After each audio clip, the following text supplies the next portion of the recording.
Stu. Got that? Yeah, I guess we're starting. I had not Okay. from Sue, no. Oh, and Bill's here. Great. Okay. It is December 2nd, 2021, 7:00 p.m. I'm calling to order the Needham Conservation Commission public hearing. My name is Janet Bernardo. I'm the Conservation Commission Chair. Permit me to confirm that all members are present and can hear me. So when I call your name, please say aye. Allison. Aye. Artie. Aye. Bill. Aye. Peter. Aye. Stephen. I didn't hear you. Aye. Oh, good. And Sue is still not here. Okay, no Sue. Deb, Deb is gonna be late, so she's not here at the moment. Clay, you can hear her. Here. Okay, good evening. This open meeting of the Town of Needham Conservation Commission is being conducted remotely, consistent with Governor Baker's executive order of March 12, 2020. Due to the current state of emergency in the Commonwealth due to the outbreak of the COVID-19 virus. All supporting materials have been provided to members of this body and are available on the Conservation Commission website. The public is encouraged to follow along using the posted agenda unless the chair notes otherwise. Meeting business ground rules. We are now turning to the first item on the agenda. Before we do so, permit me to cover some ground rules for effective and clear conduct of our business and to ensure accurate meeting minutes.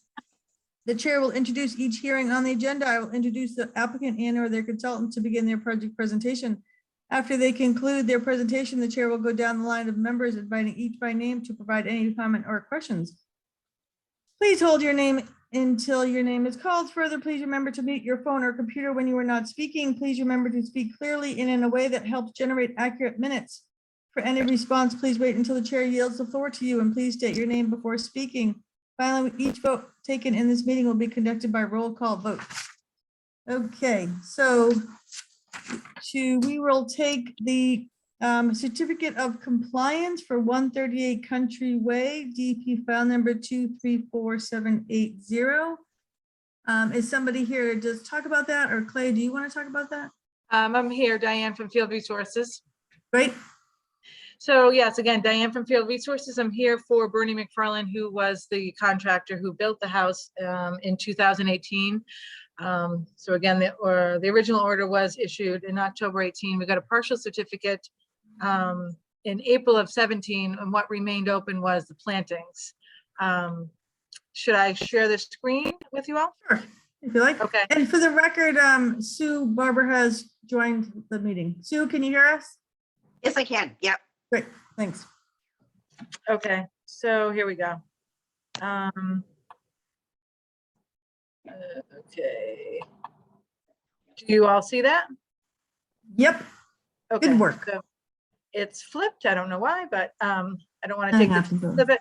But we have the wetlands here, and I don't know if you remember the site, but there is like a little pond back here, and this is a perennial stream that runs throughout the yard here.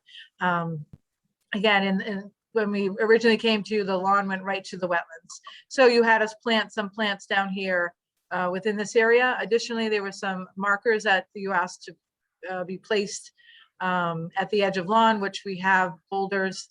And again, we found to have 2 additional boulders that have markers on there. The resource area markers that are placards on the rocks. The plants that we found were slightly different than what was proposed. Let me just get my list. The proposed were supposed to be all grasses, but we found that there were some inkberry holly bushes that were planted in place of some of the grasses, which are hardy of substance. So and are natural to the wetland as Massachusetts as well. Additionally, the survival rate was found to be at 90% for the plantings. And the one defect that we found was that the contractor did not supply you all with the monitoring reports throughout. Did he do the monitoring reports? I We don't guess have if a copy. I asked him is, did you submit any monitoring reports? He said no. I didn't ask him if he did them. So Okay, I don't know. So with that, again, we request the final certificate of compliance. And again, the current homeowner that's there is the original homeowner, and he's just looking to kind of close things up and tidy things up. So when he just wants to make sure that's all completed and finalized. okay, great, thanks. Clay, do you have any comments or opinions, or did you go out and, Yeah, Deb was out there, and she is in agreement with the letter and the plans. Everything looks to be in compliance. Her only note was that, as noted in the letter from Field Resources, there haven't been any monitoring reports. She does agree in that letter that there's a 90% survival rate, and that the plants were put in. However, she just wanted to mention that we had also not received a final monitoring report beyond Field Resources assessment. Again, she said she was in agreement with the letter and with those plantings. I know we've talked about whether we should be requiring those monitoring reports since we frequently don't get them, but I think we need to keep asking for them. And now, though 90% is now it's 90%, that was the goal. So I think that even though we don't have them, it's annoying, but it's not enough to stop this, in my opinion. I do have one question on that, on the monitoring reports. And I know, and I only say this because I wonder if it'd be easier for the contractors to even take pictures and counts when it's something so simple as this. I mean, it was only a handful of plantings. Yeah, I think that something like that would be fine. Like a Mhm. bunch of a photo of an area with the number of plants that showing that there's still, it doesn't have to be an elaborate report. I Okay. mean, sometimes it is when it's in a wetland, mitigation or Right. something. And we really want to make sure that the invasives aren't growing, which is kind of part of it. All of a sudden, 2 years later, they come back and they were like, well, the deer ate them all. And you're like, well, it would have been nice if you knew that a year ago, because you could have replanted them a year ago and we would be in a better place. So anyway, that's not your concern for this project. So does anybody have any comments? Artie? I saw you shake your head, but I can't hear you. So No, I'm good. Allison? No. Bill? No comments. Steven? No comment. Peter? No comment. Sue? No comment. Okay, and anybody in the audience have any comments? There are no hands raised. And, okay, so if everything is in order, can we have a motion to issue this is a full, because it has been the 2 years, so this is a full certificate of compliance. So I move that we issue a certificate of compliance for 138 Country Way. Second. thank you very much. All in favor? Artie? Aye. Allison? Aye. Bill? Aye. Steven? Aye. Peter? Aye. Sue? Aye. Janet? Aye. Great. Thank you very much. Okay, well, thank you. Have a nice evening. You too. Bye. Bye-bye. Okay,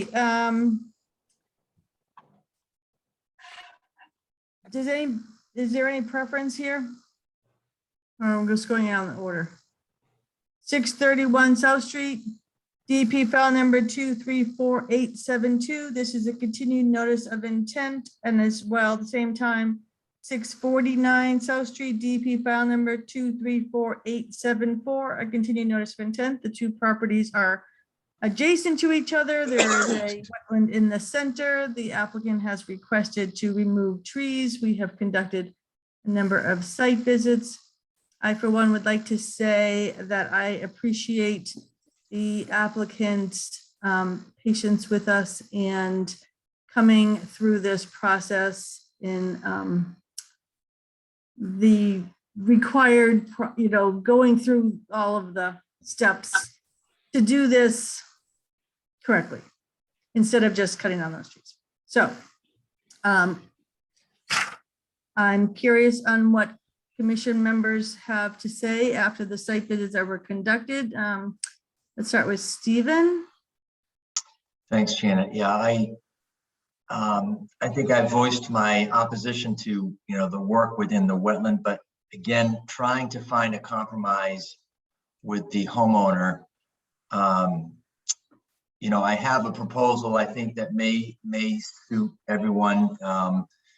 Hopefully, let everybody think what they think about it, but I would be open for them cutting down the trees in the wetland if there were mitigation measures in the wetland, again, addressing invasive species is one, and then providing a robust planting plan in other areas of the wetland that would eliminate the need for the mowing that has happened in the wetland and sort of restore the natural state of that area, and prohibiting and discouraging a lot of foot traffic through there. And I know the kids and the family walk through the wetland to their relative's house at 649, the adjacent house, and that's likely to continue. We're not going to stop that. And the homeowner has expressed the desire to really cut down these trees. I think it would behoove the commission to sort of, again, meet the homeowner halfway, so that we have some oversight of how those trees are handled. Better to have them removed under the guidance of Clay and Deb rather than removed, in the dark of night, if you will, at some later date. So I would be in favor of allowing that to happen if, again, there was a robust planting plan with significant shrubbery, not just little daylilies and flowers. I'm talking about bushes that are appropriate in a wetland area that would be left alone and not manicured. So that's really my proposal. Okay, thank you. Bill, do you have anything to add? I just want to maybe just touch a little bit on Clay had sent us the email and the terminology quantifiable impact. Can we just maybe talk about that terminology and how this project might describe a little bit more the quantifiable impact of the Yeah, there seem to be a few options for how we want to quantify Yeah. it. The applicant, as according to DP, it needs to be quantified. And do we feel like the diameter of the trees coming out is appropriate compared to the canopy? I would assume, personally, I think the diameter of the tree makes the most sense, but I'm happy to hear others' thoughts. With that said, and we should talk a little bit about quantifiable impact. I actually I like Steven's proposal.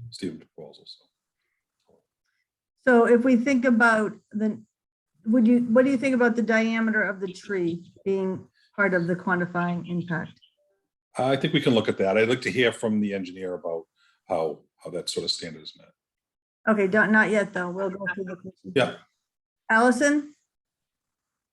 Reference to the diameter of the tree, I don't think it is that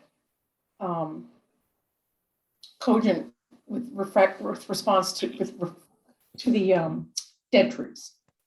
The live trees that are leaning, that's something, but the dead trees I think have a less of an impact. Okay, So I think you should make a differentiation. so how would you quantify the dead trees? I think the dead trees are basically our habitat for birds. And if they were to fall, let's say it was a giant wetland, they were to fall, then they'll be eaten by all kinds of small little worms and, you name it, fungi and whatever. So that I think is less of a habitat in some ways than a live tree. I mean, first, there's no shade. There's no more foliage that's, constantly falling and making soil and et cetera. It's just decaying on site, which is mostly to do with fungi and possibly some birds that make homes in dead trees. But it's not, but they wouldn't make it, but most of the birds don't make homes in dead trees. They make homes in live trees. So I think that there's a difference. And I think that that's important to realize. And I like Steve's proposal. And I've been really struggling with this since, for 2 weeks. And I have done some research on my own, and there are conservation commissions that do allow for removal of trees under certain circumstances in wetlands. This is not a known. This is not a complete no-no. If it is a severe hazard, if they're dead in a severe hazard. And I do think that, human beings are important to consider as far as, that's who we serve as well. So I think that I am inclined to approve at least the 3 trees that the owner said were the minimum, if not all 5. So that's 6. my, Yeah, they had 6. 6. Yeah. that's my personal opinion. And I thought a lot about it. Thank you. Artie? Could we have the tree numbers put back up on the screen, please? Is that possible? Brian Nelson, can you bring up the trees figure? I actually, I don't have that on my laptop right now, but I think that Clay may have it. Okay. I sent it over to him for a screen share. Yep. Clay, do you? Okay.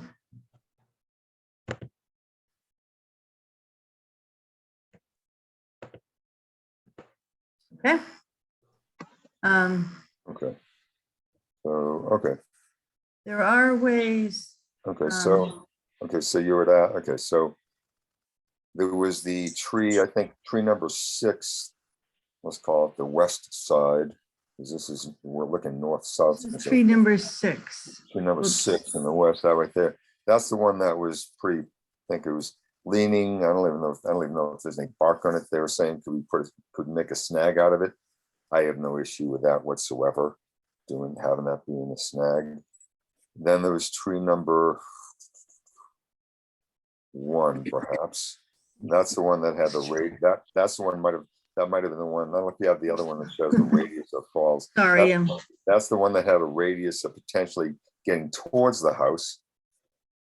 I'm okay. I mean, I'm okay with, possibly, I mean, it's 2 parts of the tree. I'm okay with one part's leaning into the wetland, one part's not. I'm certainly, I can appreciate allowing the part that's heading towards the house coming down. That would satisfy the threat of that. So that. Is that something that we should leave a snag on? I would say so. Yeah, and anything I would leave a snag on it for allowing, because the issue is the threat to the house. Threat to the house is not all the way to the ground. Threat to the house is, take 20 feet off the top or 50 or 30 feet, whatever it is, cut it in half or something like that. So I mean, I would be okay with something like that. Then there was then there was a tree hanging, I don't even know which number it is right now, hanging over the path. Let's call it the path between the 2 houses. And I can appreciate the owner because I bought the house next to my parents' house in Needham. And not the exact same situation, but grandkid go between. So I can appreciate that fact, because that's what's going on. But the kids are there, then they're young, then they're not young anymore, type of thing. But there is a tree hanging down. It's leaning against something. It's not going anywhere soon. It's not coming down anytime soon. But if they wanted to take it down and leave it on the ground, I'm fine. I don't think that's of any detriment to the wetland if it comes down and just left laying on the ground, and it becomes a little acceleration of what was going to happen at some point a few years down the line, I suppose. Besides that, I don't know if there's no other tree. I mean, there was number 5, I think might have been circled, but I'm looking at that tree going, that is not going anywhere in a long time. That's not going anywhere That's soon. the white ash. Yeah, that was a pretty big tree, and that's not going anywhere anytime soon. I took a pretty close look at it. So I don't see any issue with that one. I don't see. That any was issue one with of that the ones, just to remind others that was one of the ones the homeowner was anxious about because large branches have fallen off. And I did find the the presentation that Clay had sent around, that Tom Brady from Brookline did, talking about white ashes and how they frequently die and fall. So I thought that was interesting, thinking about that white ash. Isn't I that looked at one that dead? also. What's Isn't that up? one dead? Yes, it is. Isn't that one dead? Is it dead? Yes, it's definitely dead. Yeah, I mean, white ash are very brittle, is very tall, Mhm. and it could kill somebody. Yeah, I mean, I hear you, Artie, because I looked at that tree also and thought, I mean, it looked like a solid tree and it was straight up in the air. And then I did a little bit more research on the white ashes and was like, oh, they could be a problem. Well, I mean, it's gonna lose limbs, it's gonna come down. Yeah, I mean, So there was, I'm trying to come up with a way to color these in I a mean, little I bit. don't want anything to happen to any kids, of course not, not even close. But I also don't want to rip this wetland apart, the trees, just because of something which is highly improbable of ever happening. It doesn't, I mean, that makes no sense to us. I don't know, I beg to differ. How is that improbable? Improbable of hurting someone? I think that's highly improbable of ever hurting How is a anyone. dead tree improbable? Of ever hurting anyone? Yeah. It's highly improbable of it happening, of something happening at the time that anyone's ever there. It's highly improbable. Well, yeah, okay. Are you all set, Artie? No, no, I keep getting interrupted. Keep getting interrupted. All right. I think Stephen's idea has some merit, certainly. But one thing we have to keep in mind is that, I mean, we're looking at this, and what we do here, it opens up a lot of things, and we can say it doesn't, but it does. Well, I think it's setting a precedent that we have to be careful of, and I think we have to consider it. This is something we consider very carefully, which we have been. Yeah, we're allowing this, and we are considering this.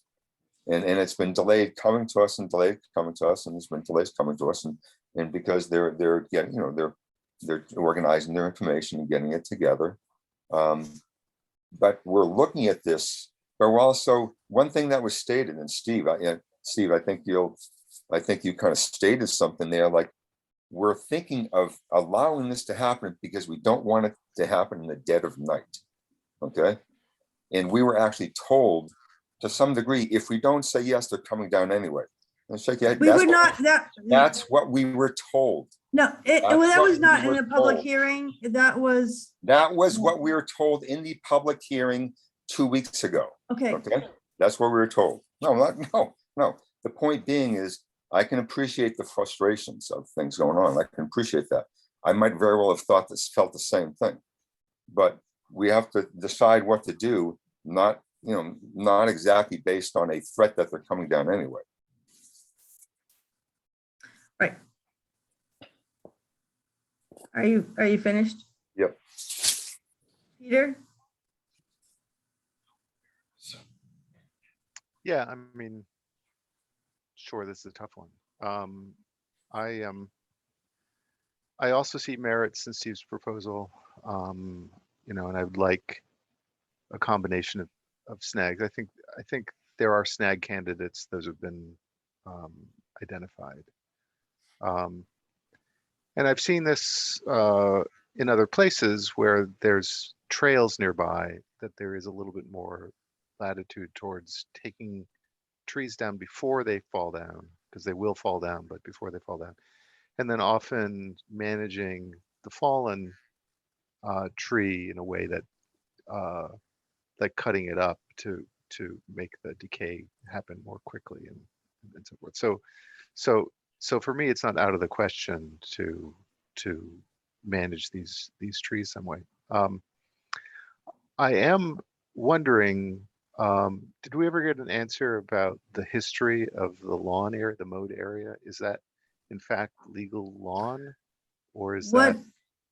What I believe the homeowner said was that they believed that the lawn that the easement was supposed to be maintained, and so they were cutting that grass.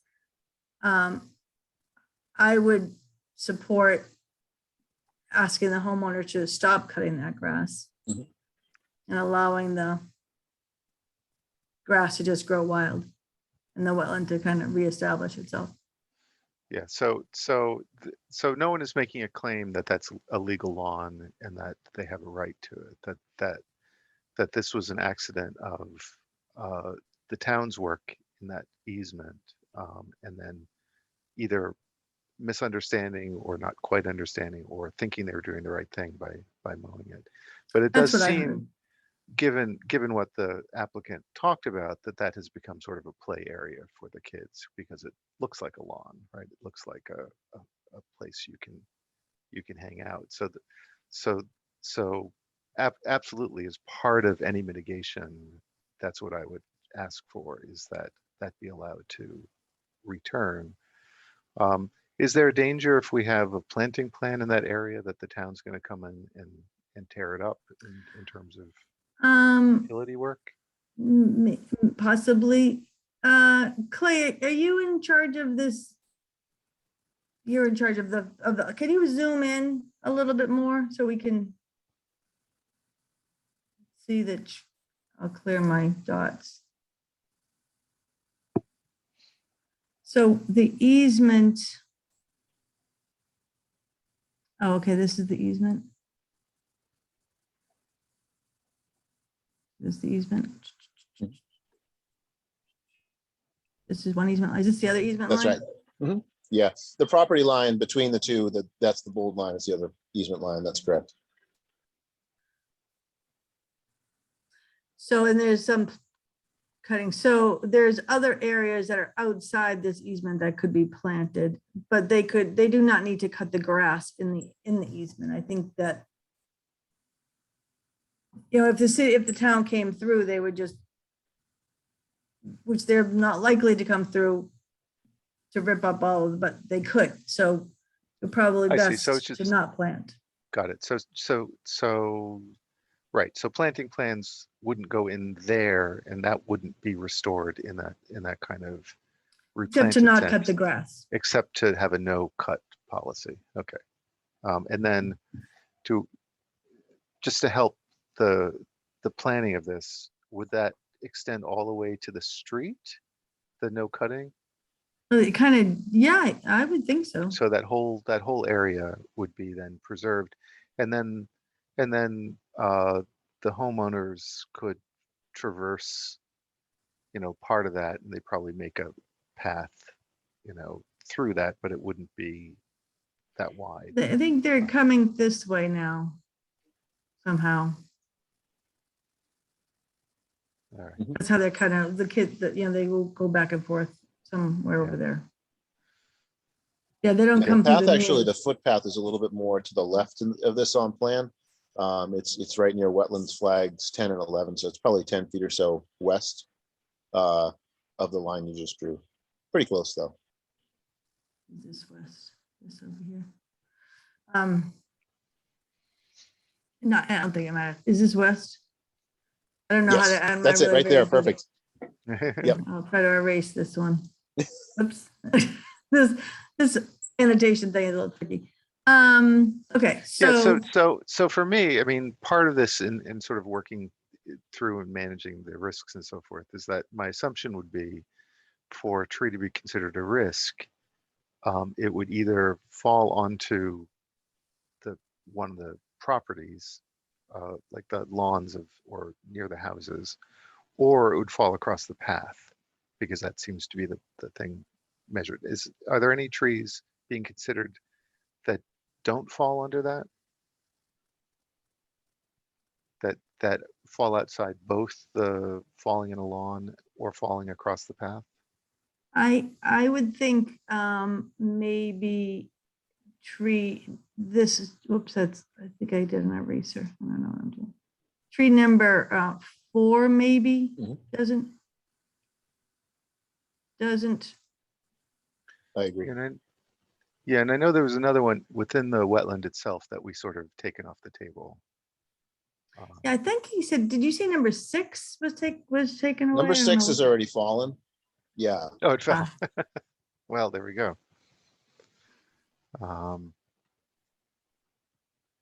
Yeah, so I mean so for me, managing the safety, if the potential for falling actually falls in the area that we're trying to preserve, then it makes no sense necessarily to take it down.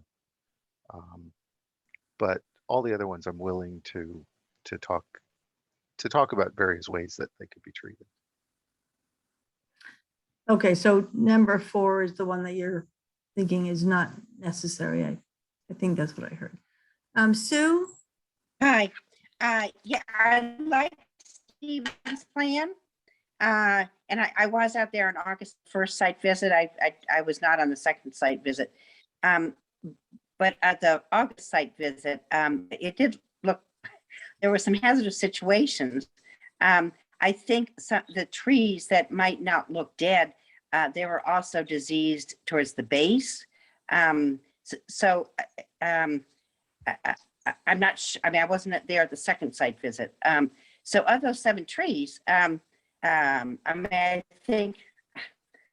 think anything that's going to be definitely falling outside the wetlands should come down, and whatever could preserve is a snag, yeah.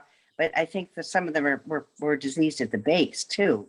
So I like Stephen's plan. And then I also like the plan of letting the easement area grow. Okay. Thank you. Did everybody, all the commission members? So, and I agree. I like the idea of letting the easement grass grow. I like adding a robust planting plan to compensate for removal of these trees. I like the idea of removing the trees responsibly with oversight from either Clay or Deb to kind of be there and observe it at the time. I assume that they will all be done at the same time.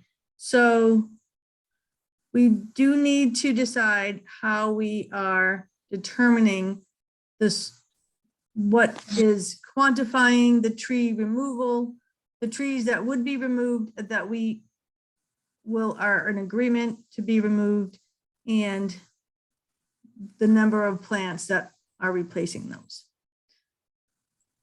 Does the applicant have any? Sorry, Sue? Just a quick question. Is it now 6 trees because 1 has fallen? It was originally 7. yes. Is it because 1 has fallen, so now it's 6 talking about? Okay. It did Yes. fall in the wetlands? Yes. Okay, Um, thanks. does the applicant want to make comments? If I can make a few comments, I'll be very brief. Just say your So, name again for the record, Oh, please. I'm sorry, this is Brian Nelson from Metro West Engineering. So I'd like to thank everybody for the patience on your end as well. I know this, is a tough subject. And for people visiting the site last week, I appreciate that as well. As far as Mr. Farr's suggestion for a robust planting plan, I think we're certainly amenable to that. And so we had beefed up the planting schedule from the original submittal to this. We're happy to add more. Certainly, I think to let the lawn area naturalize within the easement, I think is certainly with no issues with that. The only suggestion I might throw in there is, and we can reach out to DPW, is if the grass is to grow in that area, maybe they can put a witness marker near the sewer manhole. So if the grass is tall and DPW needs to find the manhole, they can find it quickly. That would be my only suggestion for that. And again, I don't think that that's a big deal. And, the one thing I'd just like to kind of point out too, is that a lot of this area within the easement and basically south of the easement near wetland flags 20 and 2, that area was pretty heavily riddled with knotweed. And so, the Mitchells stuck with that for 2 or 3 years and got a lot of that removed. So I think there's been, certainly some enhancement, and I think it can be further enhanced with, some more plantings. And we do appreciate that they have been working on the removal of the invasive species that is key to having a healthy wetland system. And so that has not gone unnoticed. So quantifying these trees again, maybe we can just take them one by one, if that makes the most sense. If we start at tree number 1, which one is this tree number 1? Yes, tree number 1 is the white ash. Okay, and this is the one that was kind of the closest to the house, actually. And so it is dead, it is tall, and so Allison felt like the trees that are dead have a different value. It is something that you could leave a snag on, I believe. I think we can leave a If you- snag on that one, yes. So a 10 or a 12-foot snag. So if a dead tree is going to be left as a snag, is that equal? I'm not really sure. I'm looking for anyone's opinion on how we determine. Could we first quantify. determine when we're taking part of the tree down, are we leaving it, are we laying it down on the ground and leaving it there? So, For basically for the wetland to do with. yeah, as much as possible, they should be left in the wetlands. How, I think that is totally fine. There is a stream that runs through, so we don't want it to be in the middle of the stream, obviously. Sure. And some of these trees are very big. This particular one, if it was to lay down within this arch, it would be over their lawn. So I don't think that's the intention, Sure. but it could be cut into the wetland and left there Fallen, yeah. for habitat. Well, if it, yeah, I mean, if I don't remember how tall it is. I can't see it on the screen. But if it's, how tall is that? I just can't make. It's about that. 70 feet tall. That's pretty tall. Yeah, pretty tall. Yeah, so we can cut it in thirds or something. I don't know the best answer to that as far as it's dealt with. I mean, there's the, let's call it the edge of the path where logs could be left on the edge of the path there, or the edge of the easement. So it's not, so it's in the wetland, but it's not crushing anything else going on, but it's there for the animals to do with as they wish. That's a place where things can go, and there's a lot of. Well, and at the same time, we don't, I guess, thinking about this, we can talk about the trees that can be left as snags and which ones we agree that can be cut. And when Deb and Clay, one or the other should be on site when they are cut, and they can work with, and I assume maybe the engineer will be there, the homeowner I'm sure will be there, to place them in a acceptable location for all concerned. Allison? If you were to cut and leave a tree that big with that much canopy, wood on the ground, there is a possibility that you were going to kill plants that are on the ground. I was because wondering you're about that. a big, heavy piece of wood. What if they're left on the edge of the easement where there's basically just grass now? I mean, that's something else. What I don't know is, because it seemed, except for the Pachysandra, I didn't see anything, but there's probably a lot of ephemerals that come out in the spring that you just don't see now. So Right, well, that's, yeah. I would be worried about leaving giant quantities of wood all Sure. around the island, because I think you can kill other things. I mean, it's, Yeah, yeah, I was wondering about that. Sure. Mhm. Mhm. So making it an educated discussion about how much to leave. It doesn't all need to be left. But, and having Clay or Deb, well, I'm sorry, Allison, say that again? and where, how much and where? Yeah.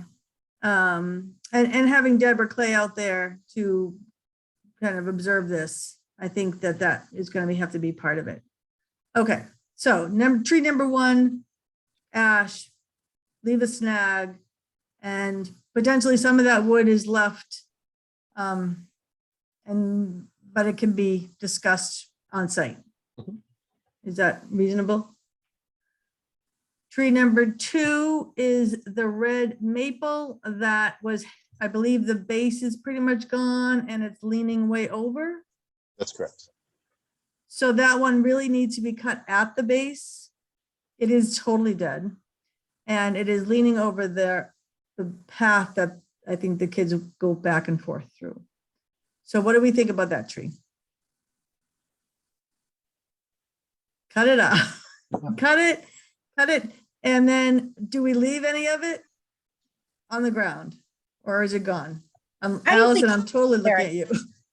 Sue, yes? I don't think it's necessary to leave it on the ground. Okay, so they can take this one The away? ash will stay longer, just because it's a much harder wood. They make baseball bats out of white ash. The I maple know, I will feel like, rot. good, they sell this white ash. Oh, Deb has arrived. Hi. So like, I don't know trees well enough. I don't really know what makes the most sense for leaving pieces of tree. I like habitat. I think it's great. It's healthy to leave the tree, but there are 6 trees. I don't think we need to leave 6 trees, logs in the woods. Would it make, can I ask one question to Janet? Would it make sense to leave just enough of the larger logs along the border of the actual wetland as sort of a delineation of this is the wetland area, right? It would, and then the rest of it we can remove. Does that make any sense? Maybe it's kind of a haphazard wetland, so I'm not sure which edges, but I do think that when they're out there, Clay and Deb are going to be able to make a good decision on it. Oh, yeah, absolutely. I trust in their judgment for sure. So I do trust that judgment. So I don't know that we need to leave it all, but I don't want to speak for the commission. If other people feel like we should, all those trees should be laying in that wetland, then so be it. But I don't think that it's necessary. I think that they can take some away, and I'm happy to let Deb and agree. Clay make that call. Well, I think what's interesting about the tree we're talking about now is, obviously it's leaning against another tree. It's decomposing pretty, it looks like it's decomposing fairly quickly already.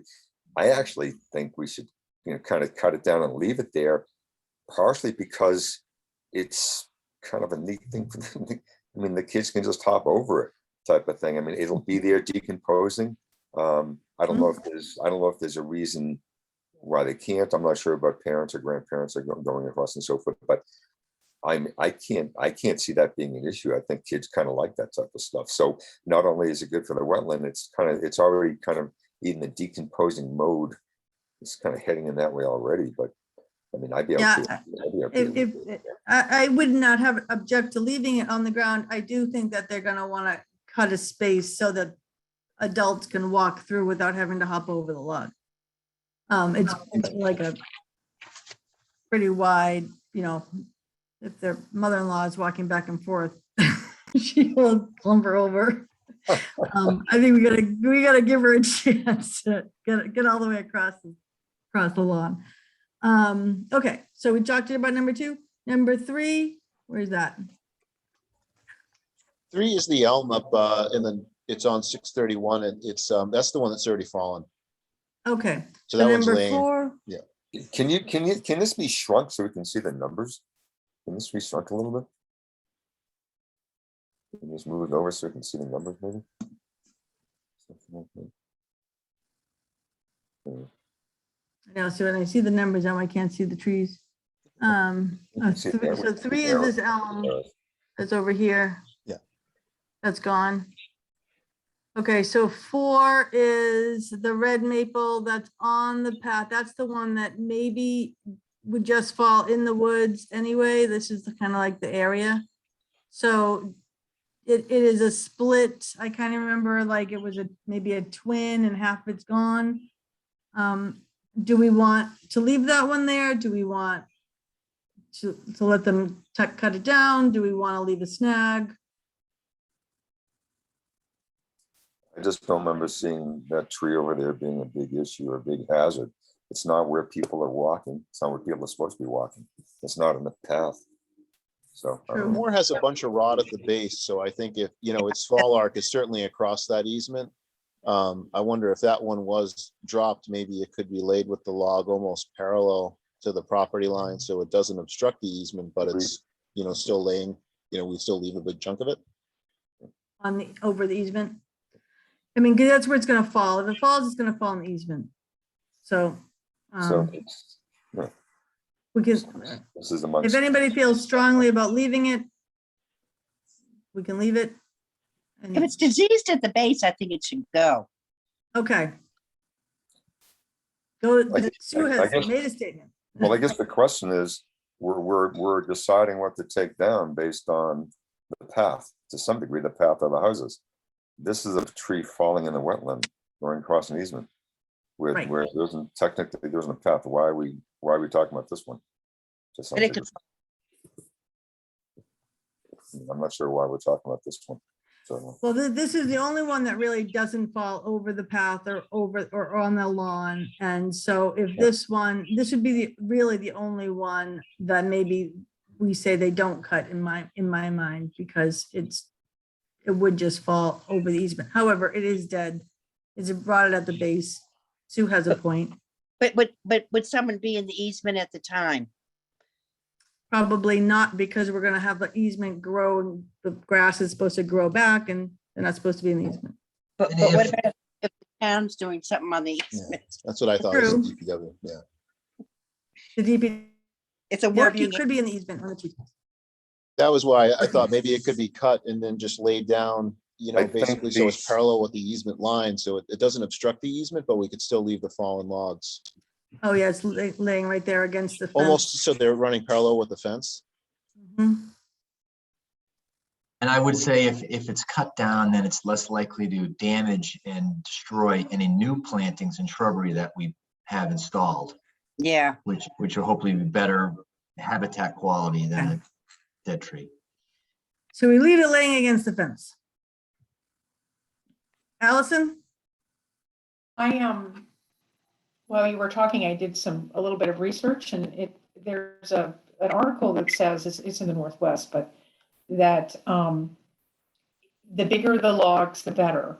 And that if you make a log pile and you sort of dump leaves on it and stuff, that this is something that really makes a habitat.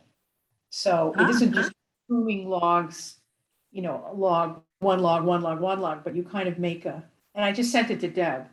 And that's kind of an interesting idea. I mean, it's a little bit messy, but it's quite large. I mean, there's like a log pile, and this apparently is habitat for all kinds of animals, and eventually it will rot.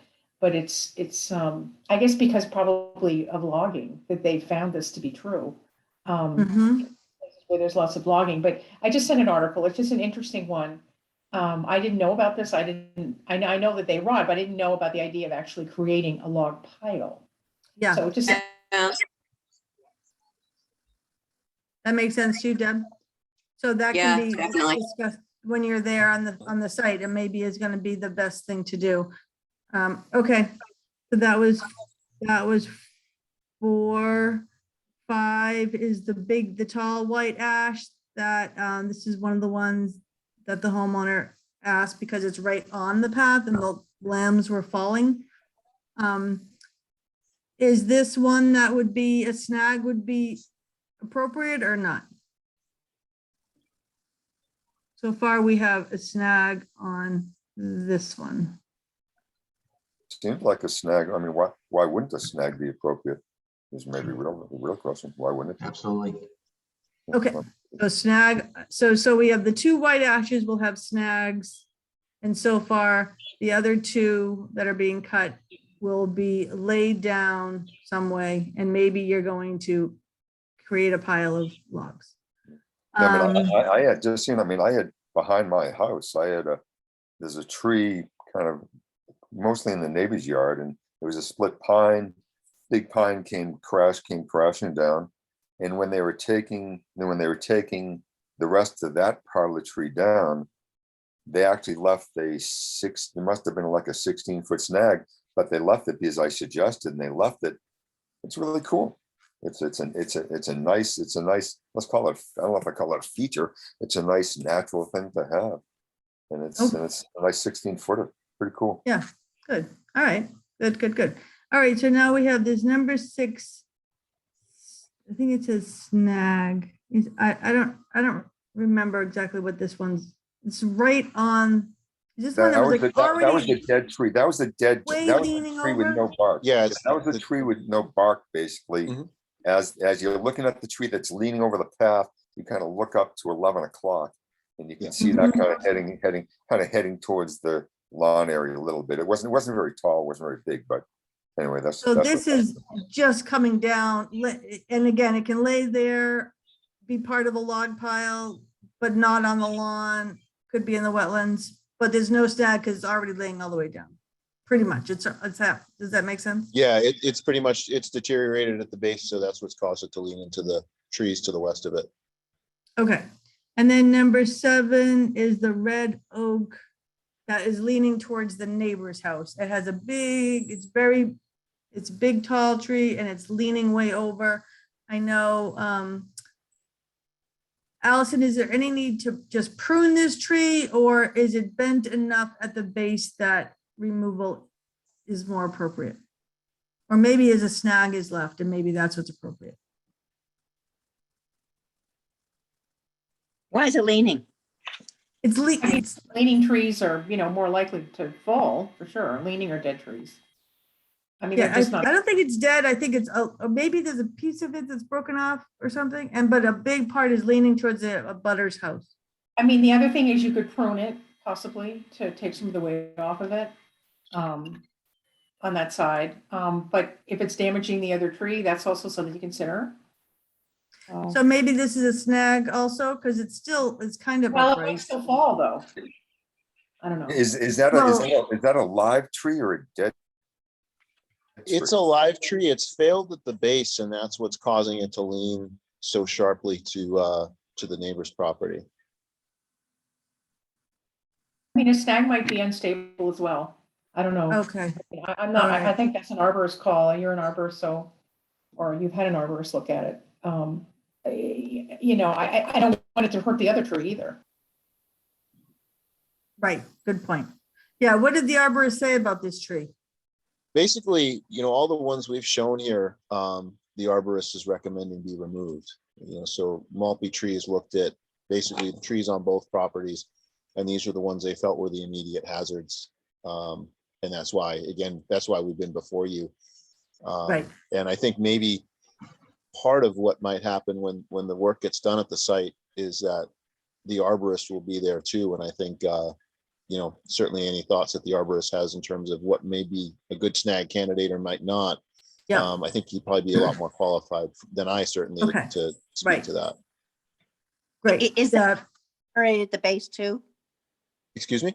Is that one deteriorated at the base also? Yes, it is.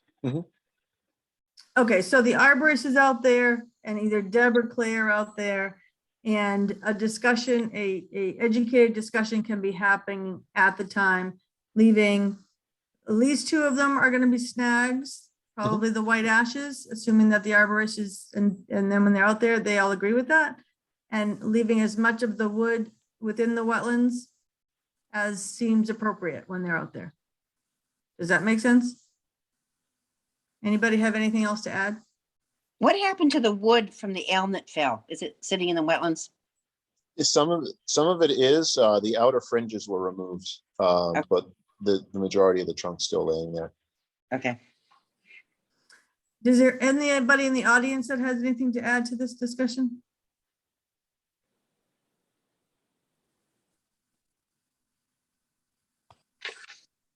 I don't see any hands. I do note that we have at least one person calling in, and if they have any comments, I believe it's *9 to raise your hand. At this time, though, there's no hands raised.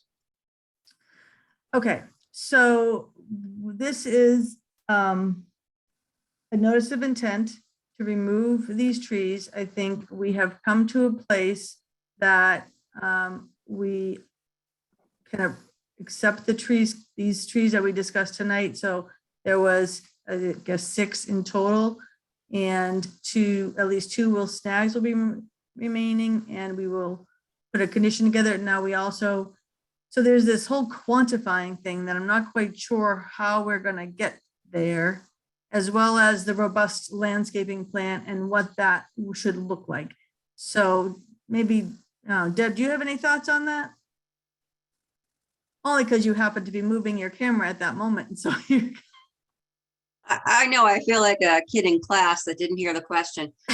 I'm sorry. so as far as what we have, our motion tonight, or we may be continuing it for, because we have a robust, we need to quantify these trees that we agreed to remove and then come up with a robust plan that, as Steve had suggested, you weren't here at the very beginning, but Steve suggested coming up with a robust plan to really add like shrubbery in at the edge of the wetlands or in the wetlands to Allison. I think that when I looked at the pictures again, and the way I felt was that at the edges of the wetland, that not only could there, I think it would be nice to have some shrubbery, but also another understory trees. Mm. I think would really help, Chad, and I think there's probably enough sun. It's just very open at that. What about maybe some witch hazel? Witch hazel, but also some things that get a little bit bigger. The understory trees, the kind of cornelian cherry and shad and kind of where the There is, I think that will also be great with the other. See, the thing about this wetland is that the trees are getting to be at the end of their life. So you want to have some things that will be able to grow under them and then be there and be mature when the other ones all start dying. They're all dying. And these are big trees for a wetland. So, and I think maybe even some more little trees. I mean, actual wetland trees could be planted, because you have to think of this as a continuum. This wetland is going to look very different 15, 20 years from now than it does now. A lot of those trees are going to be gone, not just the ones we're cutting, but the other ones. So I think you have to think about the future and not just do a few little shrubs, but think about actually planting understory trees and some other trees as well to replace them when they go, because they're going to fall. And try to think of where they fall so they don't kill the new things. Now, the applicant had provided a landscaping plan that I think is different from the one that's on the screen, because this is the old one. Is that true, or is this the landscaping plan? No, that's the current one, I believe. Oh, So that's okay. got 6 replacement trees and 28 shrubs. And I do think we had proposed for trees, some swamp white oaks and some black gum trees. I do think we could take a look and maybe come up with a few more, or maybe keep those in and add some understory trees. And then, look at maybe beefing up the shrub density a little bit as well. And maybe the shrubs could kind of be that delineation along with some of the fallen logs, which would delineate the wetland area, would be, I think, some of our approach to arranging the plantings. Would specifically add to, and again, I just would, my opinion is that the easement area is, again, just a right of the town to, get in and maintain or replace that pipe. And I think that possibility is highly unlikely. I don't think that, that it's not like they're going to be in there in every 2 years. So I would not shy away from planting shrubbery in the easement area. In fact, that's the area where it's been mowed and it looks like it's, starting to be lawn. That's where I would want, especially at the 25-foot buffer at closest to the road, I would want the shrubbery to kind of, again, like you said, Brian, delineate that and keep people out. Again, discourage somebody, a landscaper from getting his mower in there who hasn't heard any of this advice or, discussion. Is there any room for some kind of permanent bounds that we can put our placards on? I haven't been to the site, so I don't know, but I don't know if that would be helpful to keep people out of there. I would think almost maybe some signs might be better, but something like that, I think you could do certainly along the street facing side of the wetland. There's a fence there, so it's I think. Isn't there a fence dividing between the two? A fence along, there's a fence along the boundary line, which the owner would actually like to take down, that chain link fence. The fence along the street, I believe, would still remain. That's a wooden fence, if I remember correctly. So what do we need to do so we can move on from this? We've spent a long time talking about these trees, and now to talk about the landscaping. We want to have you go away, come back with a landscaping plan? And then Well, we that would be can- my suggestion, is if we could take the comments, we've got a lot of constructive feedback tonight. If we can take those comments and kind of roll that into a landscaping plan with some invasives management. Basically maybe add a little bit more instruction for each tree, which ones are to be left as snags. And I think if we come back and at least maybe we can explain a little bit of a rationale for how we quantify each and how we're, offsetting that with planting, maybe that would be a good spot to kind of start at the next meeting. And That would be great. And maybe mark the trees on the site as far as what the plan is for each individual tree. Mhm. So that maybe we can take a look and make sure, that that's what was agreed upon as far as what's going to be left as a snag, what's going to be cut Sure. all, that kind of thing. that works.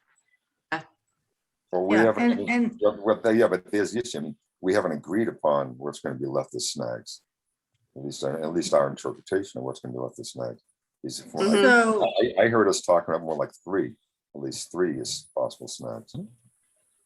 It was a two. yeah, I think there ended up being two at the end. Yeah, the two ash trees. Well, The no, two no, ash trees. it was possibly three. I mean, there was the big ash, the one going towards the house. There's the other one right along the fence, right near where the path goes Yep. out. Potentially there was the one right in the next to the easement. That's potentially one, or maybe the whole thing comes out. Then there's that potential, then maybe not that one, but then there was the big one, not even heading towards the neighbor's property. That one was that one's a possible snag. Yeah, but that's the one that was so bent over that Allison was concerned a snag wouldn't be any better than the tree because it's rotted at the base and it's leaning way over. They're diseased at the base. The disease at the base, it doesn't help to have a snag. Okay. So the applicant is going to go revise your landscaping plan, and we're getting much closer to this whole process ending. And does anybody have anything to add at this moment, or we can continue this for 2 weeks? Is that what you'd like? I'd like to ask to continue it for 2 weeks. Part of what's made this process so long from my perspective is I always wind up with a ton of meetings on Thursday nights. So it's always the trying to figure out how to juggle them the best I can. So I would love to continue for 2 weeks. I know I have a meeting in Wellesley that night. I'll ask them to kind of maybe put me on the tail end of their agenda if I could get on the front end of this one. So some of that delay is on me, and I apologize for that. No, we've had a long time to think this through. So this has been a process for all involved. So thanks for taking the brunt of it, but I don't think it's all your fault. Okay. So I think we are ready to continue it. You have your kind of understanding of where you're going with this. I do. And so we have a motion to continue 631 South Street and 649 South Street until December 16th. So moved. Second. All in favor, Allison? Bill, Aye. Stephen, Aye. Peter, Aye. Artie, Aye. Sue, Aye. Janet, aye. Great. Thank you very much for your patience and Just a reminder that we need everything a week before the meeting. Yeah, that shouldn't be a problem. But just hopefully I can square things away for attendance on the 16th. But thank you all for your Okay. time tonight. I appreciate it. great. Take care. Thank you. Okay. 463 South Street. This is a continued request for determination of applicability. This is the project that you had this is Garda Consultant is here, right? Tom, are you the person? I am here on behalf of the applicant, William Hearn. Obviously the RDA got continued from the last meeting to allow Deb to do some further research on the Yep. on the hydraulic connection on site. Okay, so Deb and I were out at the site today, and I have a strong feeling, opinion that this does definitely constitutes a wetland, that the ditch is actually can act as a stream from one BVW. It could fill up and go into the other BVW, or it can just fill up and kind of go back and forth with itself. So with that, I think, I don't know if anybody, Deb, you have anything to add to that? Is that enough information? Does anybody else need to look at that ditch to decide that it's a conveyance of a stream, of an intermittent stream? I thought it was very well defined, and it can actually, enough water gets in there, it could go into the head wall and out into the next. I mean, it was dry. And it doesn't even have to do that to be jurisdictional. Yeah, that's right. You It's heard from guidance DEP. from DEP. And Can there's you a expl- lot of sorry. records, there's a lot of records showing that it is a jurisdictional stream. So my understanding is the request for determination of applicability that you presented to us was to determine if that was a stream or not. So our options are to issue a positive request for determination, which would mean you come back with a notice of intent. Or I do believe, in my opinion anyway, that your work is far enough outside of the buffer. I mean, you're in the buffer, but you're not so close to that stream. So you could file an RDA for working to do the work because you're pretty far away, but it's still a jurisdictional stream. So you can withdraw your request potentially that you have right now, because if we issue a positive, you have to come back with a notice of intent. But if you withdraw it, you could come back with a request for determination for the work you're proposing that's jurisdictional to this stream. Yeah, it would have to be delineated as well. Deb, can you just talk about what DEP said to make this ditch jurisdictional? You said you had some further information from them regarding the ditch. Right, which I would be happy to forward on to you. So to make it BVW, it doesn't need to connect to another wetland. As long as the wetland is on this ditch, that makes it a bordering wetland, whether that ditch goes to another wetland or not. But I think that the wetland that we're talking about isn't the one behind 28 Mars Street. It's the one that's behind 449 South Street, and that's more than 200 yards away from the actual property that we're talking about, 463 South Street. But the ditch is not 200 feet away. But the ditch doesn't connect to any other further wetlands. It But the doesn't ditch matter. connects to that wetland, and so it's jurisdictional. It connects to Yeah, the it wetland. doesn't that's need to fine. connect to another wetland.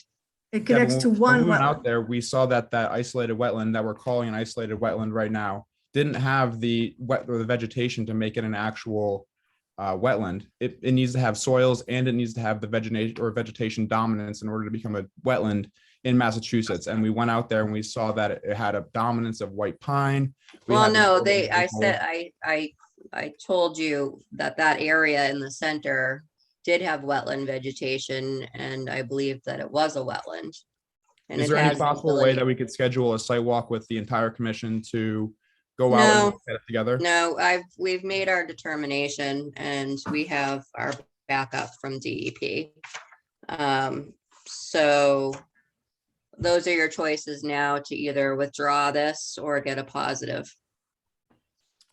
Okay, so if I withdraw this RDA and then file a further RDA in order for the work right now, because it is minor work in the buffer zone and it's pretty far away from the actual ditch. Mhm. I would just like to get thoughts from the commission on that. Yeah, I mean, in my opinion, I would have liked to be able to say the work we're doing is far enough away from a jurisdictional wetland, which is the ditch becomes the jurisdictional wetland. It's far enough away that we would likely issue a negative determination. It's on a separate property. It's more than 50 feet away at least.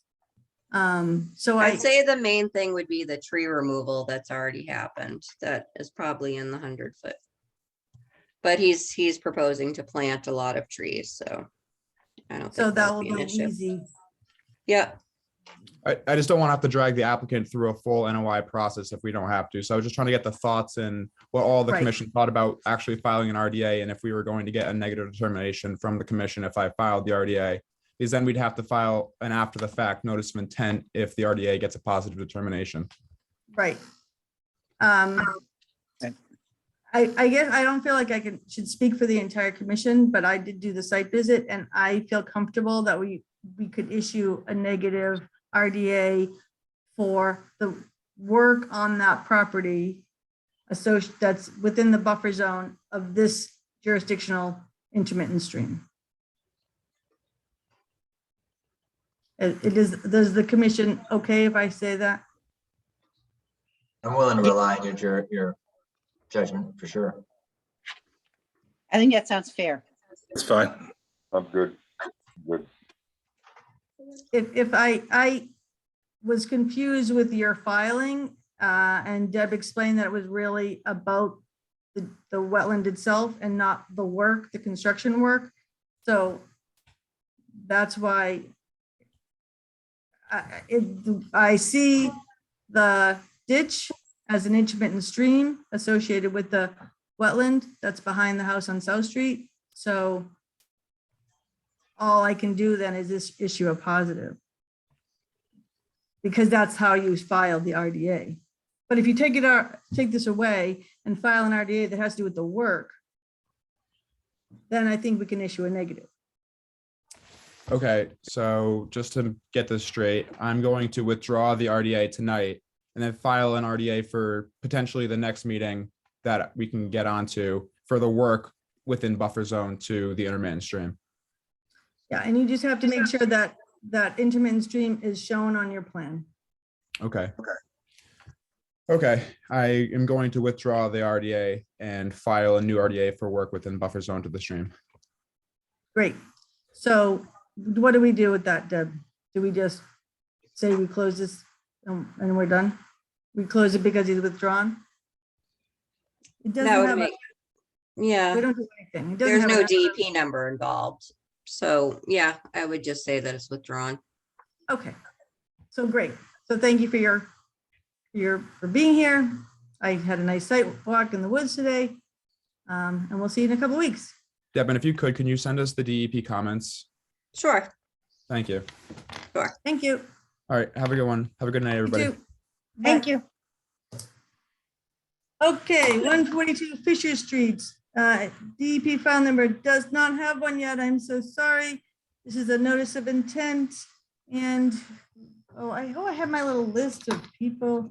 So is John Rockwood here or Paul McManus? I see Paul McManus. Can you hear me? I can. Good evening. Matt Smith is here from Norwood Engineering. Can you hear me? Yes, I am. I can hear you. Great, thank you very much. And David Spiegel is the applicant? No. I Are you don't see expecting David. him? Are you expecting will- him? I mean, is there a possibility he's hidden away someplace and we should pull him in? He is going to jump on. He may be calling in. He's on by phone, he tells me. Okay, so just let him know. So maybe you can just keep an eye on him. He Okay. can hit, I think, *9 if he wants to talk to us, but let us know if he wants to talk. Okay, so Thank you. feel free to whoever is going to do your presentation, we are ready. I know, so for the record, because you do not have a DEP file number, we cannot close the hearing tonight, but we can open it. But just so you know, we cannot close it. We understand that. Yeah, I checked myself at dinner time tonight and no file number. I checked too. Good. So, All right, so um, we're ready. If can I share my screen here? I guess I can. Yes, you can. All right, great. Again, Paul McManus from Ecotech. I'm pinch hitting for John Rockwood, who did the delineations out here and prepared the notice of intent. Am I correct that you can see my screen right now with the plan? Nope, we cannot see it. Oh, okay. Okay, it's coming now. You got it now? Almost. It seems to be very slow. It's loading currently, at least. It's giving us activity.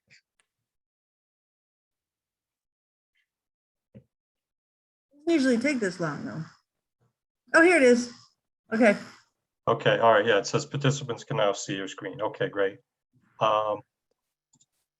So let me zoom out a little bit. This is Fisher Street at the top of the plan. North is up on the plan. So what we have for jurisdictional areas, Charles River is off-site to the southeast. I've outlined roughly the property with the blue there. So we have Charles River. There's a sliver of BVW that runs along the river. There's a buffer zone to the BVW that doesn't quite actually make it onto the property. There's another BVW that John references in his delineation report, which is actually off the sheet here, but Matt's survey crew located it. There's a buffer zone to that other BVW here.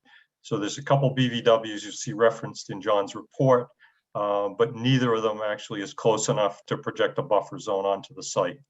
What does project onto the site is riverfront area associated with the river. Mean annual high water flags down here. The inner riparian is close to the BVW and not quite onto the site. The outer riparian line is this line up here, which cuts through, just nips a little bit of the house right here. So in terms of jurisdiction, we're dealing just with the outer riparian on the site. You should also point out that off the property, between the property and the river, is the rail trail, elevated rail trail on the old railroad grade, which is this very straight feature here that's an elevated berm at this point. So I think I'll zoom in a little bit and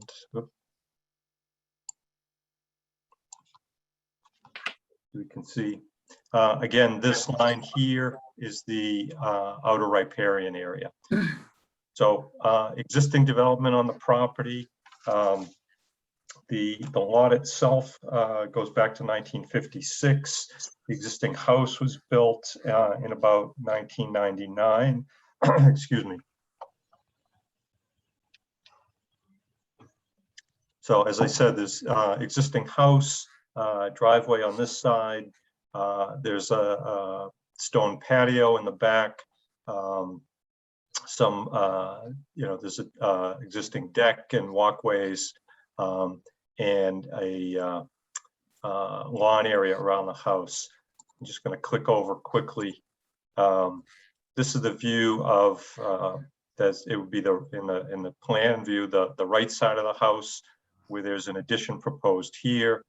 And this is the back side of the house, looking up from with the back towards the river in this picture. So again, what's proposed is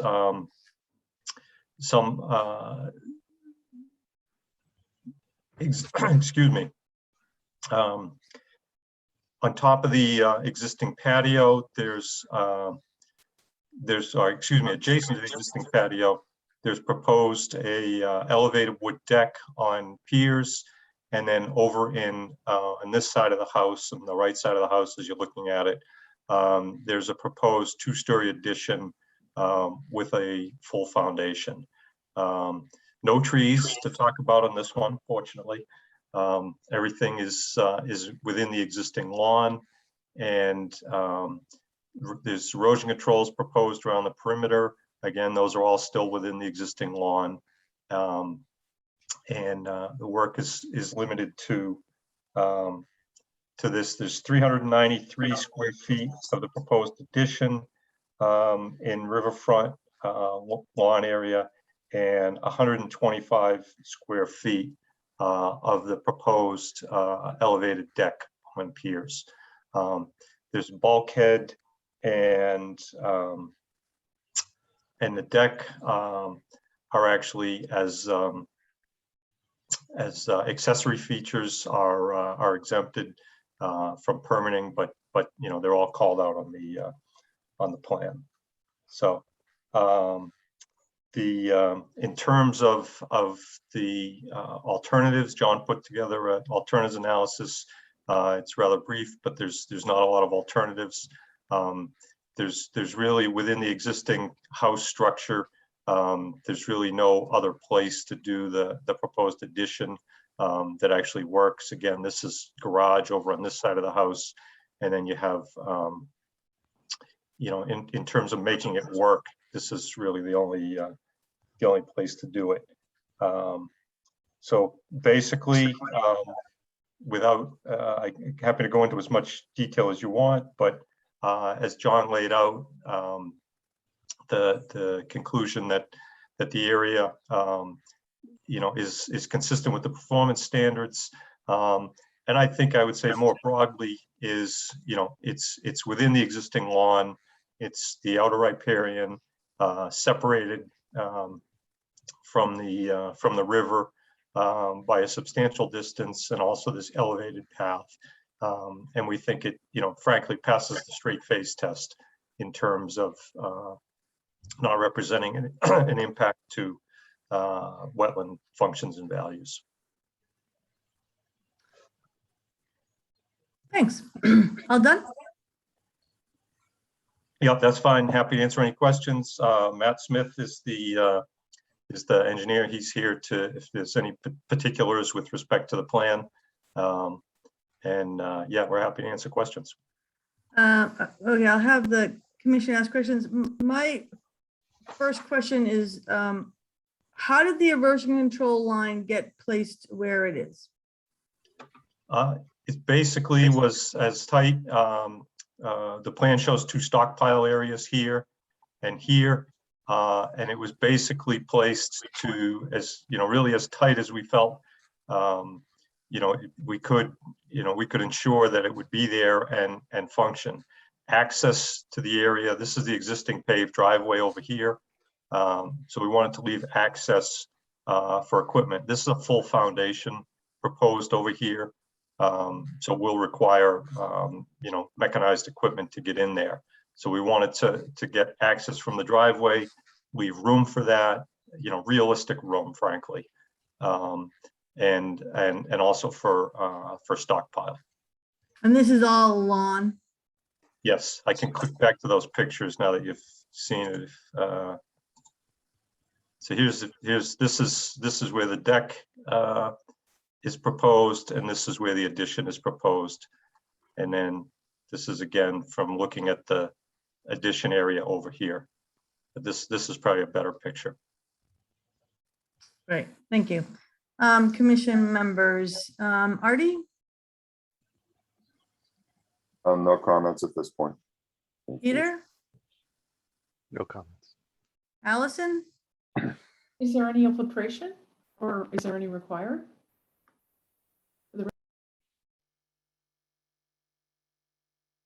This is Matt Smith from Norwood Engineering Company.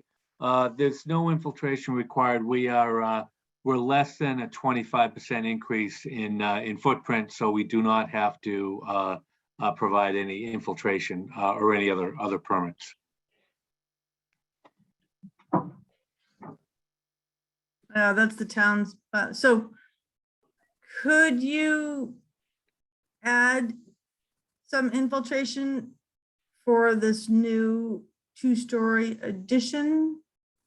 Could you add some? Because you're gonna be there anyway, and it's a good thing to do? We certainly can. I mean, we can do, you know, we can do anything that the commission requires. Our thoughts were that we would have the water go 2 downspouts and onto the lawn. And because there's really no place for the water to go, it will get infiltrated into the, integrated into the lawn. If you look towards the back of the property, it goes to a slope which goes up to the path. So that was our thought. But if the commission feels it would be helpful, my client did tell me that we would be agreeable to do that. So that's certainly something we can do. So I'm just figuring out these slopes. So the house is at like 114 and then the walkway goes way up to 126 and then the river is down the other side. Yes, this is an old railroad bed.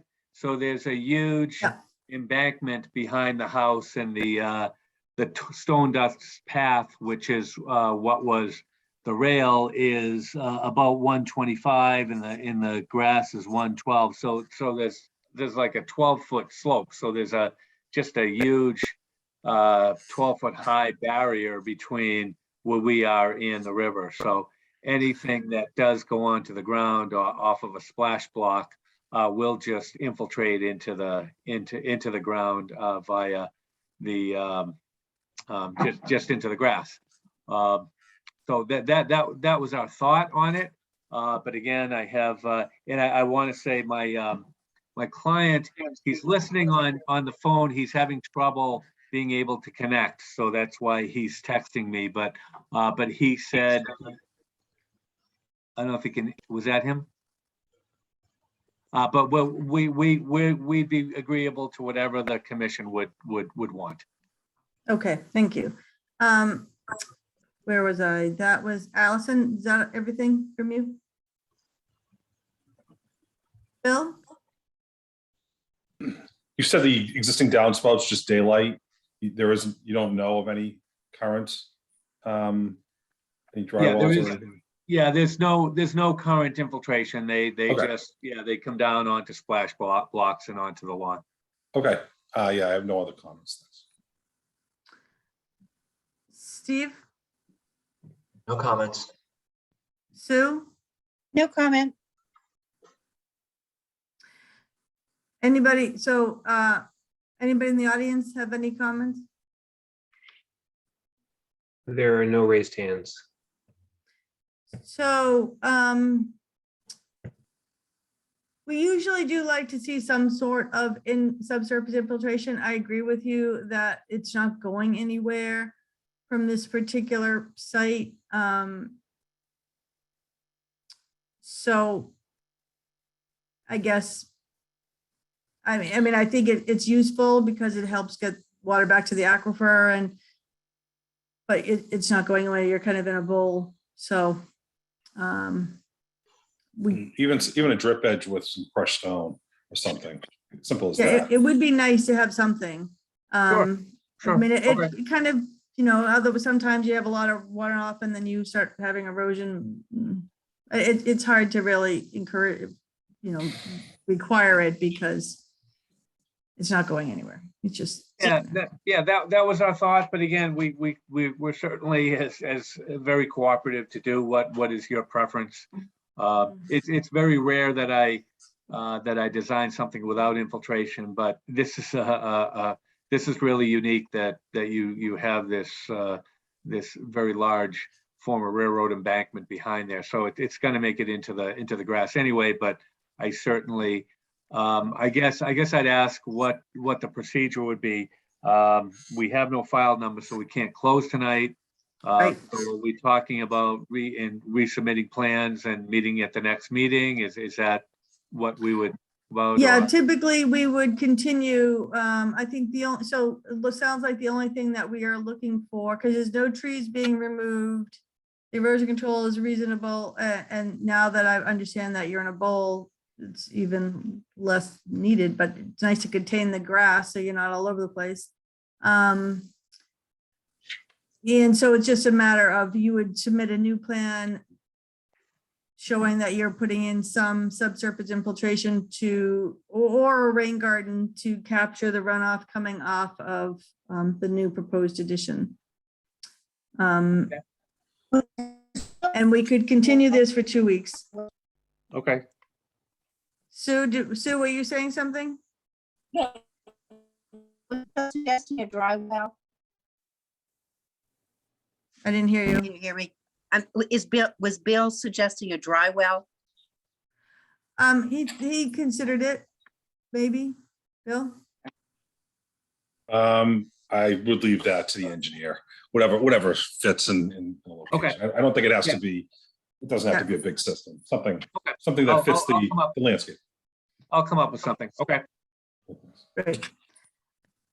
Okay, so if we could have a motion to continue 142 Fisher Street till December 16th at 7 PM. So moved. Second, All in favor, Peter, Aye. Bill, Aye. Sue, Aye. Allison, Aye. Stephen, Aye. Artie. aye. Yeah, aye, great. We'll see you in 2 weeks. All Great. right. Thank Yes, you, we will. everyone. Thank you very Thanks much. so much. Thank you. Have Have a a good good night. night. Bye. Thank Bye. Okay, do we have anything else? Any meeting minutes? No minutes for this meeting. Any enforcements or violations? Not currently. All right, is there anything else to be discussing? I can't think of anything. We didn't close anything. Oh, well, just one. So we met up at Ridge Hill today. Clay and I and Hank Half and Kate came and Park and Rec, just to kind of see what's still in the mansion, what we need to remove. So our archives up there, there is a good amount of paper strewn about of various things and pictures and stuff like that. So Clay and I are gonna kind of go up and just get a sense of what's there. And we might get back to you guys about whether there's different items that we need to keep or that we want to keep. So we're gonna be working on that. Yeah, how do you decide what to keep? I don't know. It's just miscellaneous stuff. It's like newspaper clippings from the 1960s. It's just, it runs the gamut. It really does. So, I mean, I guess I would think when you, right now, if somebody says, but they filed something in 1995, where is that information? Do you have to go to some closet somewhere? So we have in the building next to us, the old DPW building, we have a whole room there, which is where all of our permits, all of our old permits, everything with the COC ends up over there. So most of the stuff that was in Ridge Hill in our designated room. So most of that got moved a long time ago next door. So I Okay. think what's left is just kind of miscellaneous stuff that wasn't permits. That doesn't really have a timeline that you need to keep it. It may be more historical or, that type of thing. So we'll be going through that. Have fun. Thank Great. you. I think that's all I have. Clay, do you have anything? No, I can't think of anything else. Great. I will take a motion to adjourn. So we have this request for certificate of compliance. Do we have to sign that? What's the deal with that? You will have to sign it, yeah. So you guys approved that, right? Yeah, we approved that. Did they, is that something that they need soon or, because for everybody to sign one thing, it could take a while. Yeah, COCs, we don't have the same timeline as the orders, so. Right. If all of a sudden, I know, like Diane wants to, if she, all of us, she didn't seem, she was like saying, yeah, they're just trying to clean it up. It's not like there's a Yes, closing or something. I'll So- touch base with her, and if she doesn't If need she's it right not away. anxious for it, Yeah, we'll maybe not have to sign it in the next 2 weeks. okay. And then I'll you can check in with send her. us the next bunch, we'll do all together. Okay. Let us know. Okay, so I'll take a motion to adjourn. Move to adjourn. Second, All in favor, Peter, Bill, Sue, Allison, Thank you all for your help. Aye, aye. Good night, everyone. Good night. Thank Have- you. Have a great night. Thanks, You everyone. too. Bye. Bye.